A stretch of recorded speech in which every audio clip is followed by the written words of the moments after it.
Okay, let's dive right into this explainer. Today, we're going to separate the deeply alluring fantasy of Atlantis from the mind-blowing geological reality of actual drowned worlds. I mean, for centuries, the idea of this highly advanced, sunken civilization has just totally captured our collective imagination, right? But today, we are going to look at the hard evidence.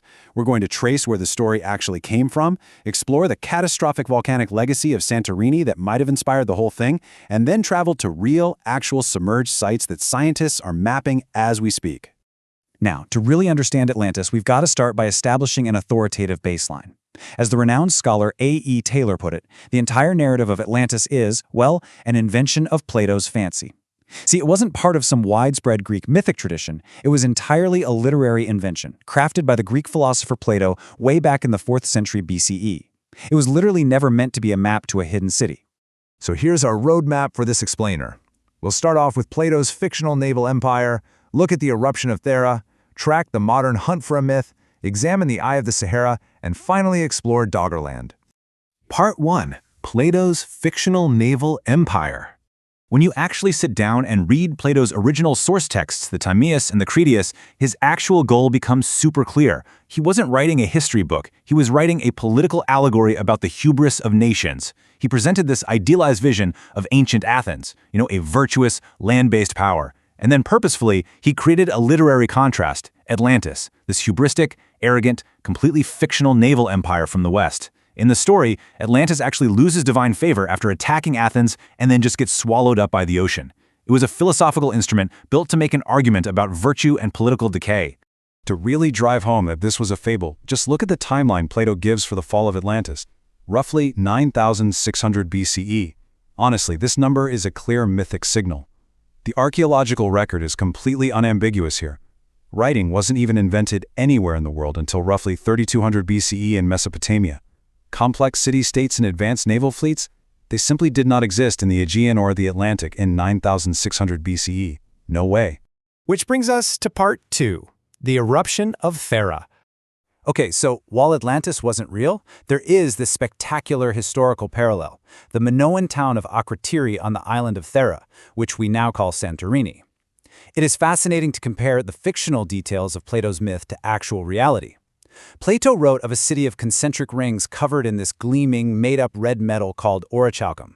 But the real Akrotiri, which dates back to 1600 BCE, didn't need fictional metals to be impressive. Excavations there have revealed 3-story houses, excellent masonry, and get this, the oldest known twin-pipe drainage system featuring actual hot and cold running plumbing. So the big takeaway here is that roughly 3,600 years ago, one of the largest volcanic eruptions in recorded history absolutely obliterated this thriving Bronze Age civilization.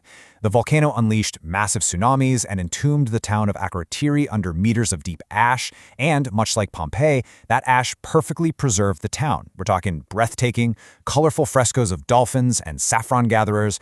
Nature's catastrophic wrath essentially froze this incredibly advanced town in time, which, as you can imagine, has fueled endless modern speculation that this very real disaster might have been the distant, kind of distorted inspiration for Plato's lost city.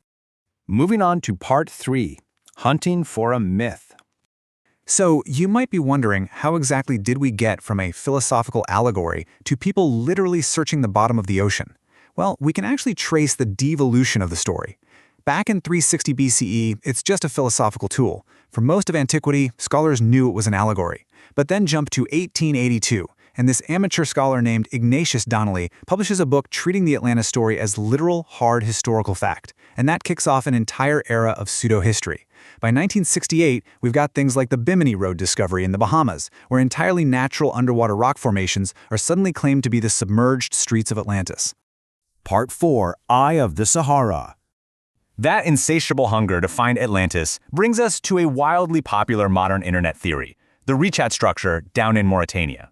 When you look at this Eye of the Sahara from space, I have to admit, its concentric rings look incredibly similar to Plato's description of Atlantis. Proponents argue that the surrounding desert was once a lush, well-watered region 11,000 years ago, and they point to salt deposits as proof it was once an island sitting right at sea level. Sounds pretty convincing, right? But, science tells a completely different story here. The Eye of the Sahara is actually a deeply eroded, purely natural geological dome. It's not a man-made city. The salt found there, it didn't even come from the ocean. It was deposited by ancient freshwater rivers. Furthermore, extensive mapping has found absolutely zero archaeological footprint. There are no Neolithic or Paleolithic stone tools in the inner depressions, no structures, literally nothing. And as for ancient maps mentioning a people called the Atlantis in Africa, the historian Herodotus was referring to a local tribe living near the Atlas Mountains, hundreds of miles away, not the citizens of some sunken naval empire. Part 5. Doggerland's Drowned World. So, if Atlantis is just a myth, are there any actual real sunken worlds out there? Oh, absolutely. Let's talk about Doggerland, a vast area of land in northern Europe. Unlike Atlantis, this was a very real place. During the last ice age, sea levels were much, much lower, which meant Great Britain wasn't an island at all. It was physically connected to modern-day France, Belgium, the Netherlands, and Denmark by this massive exposed landmass populated by real Mesolithic hunter-gatherer communities. The history of Doggerland gives us a window into a very real environmental catastrophe. Around 10,000 BCE, this land was just completely exposed tundra and plains.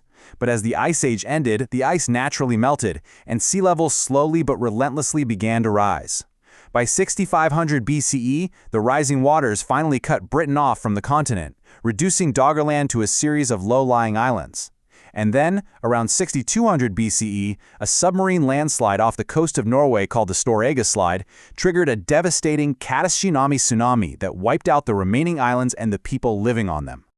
And the wildest part? We know this isn't just another myth, because we actually have the physical science dragged right up by modern fishing trawlers from the bottom of the North Sea. Near the Auerbank, fishermen literally pulled up a carved, barbed antler point used as a harpoon. Across the North Sea, they've hauled up mammoth skulls and lion bones. On the Dutch coast, beachcombers have even found Neanderthal skull fragments dredged from the seabed. Guys, this is the real archaeology of a drowned world. You know, we really don't need the myth of Atlantis to find incredible stories hidden beneath the waves. The stark geological reality of Santorini's volcanic ash and the drowned hunter-gatherers of Doggerland show us that the Earth's landscape is fragile and it's constantly shifting.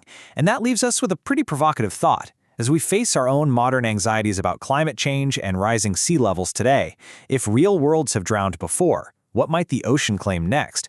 Thanks so much for joining me on this explainer, and keep questioning the world around you.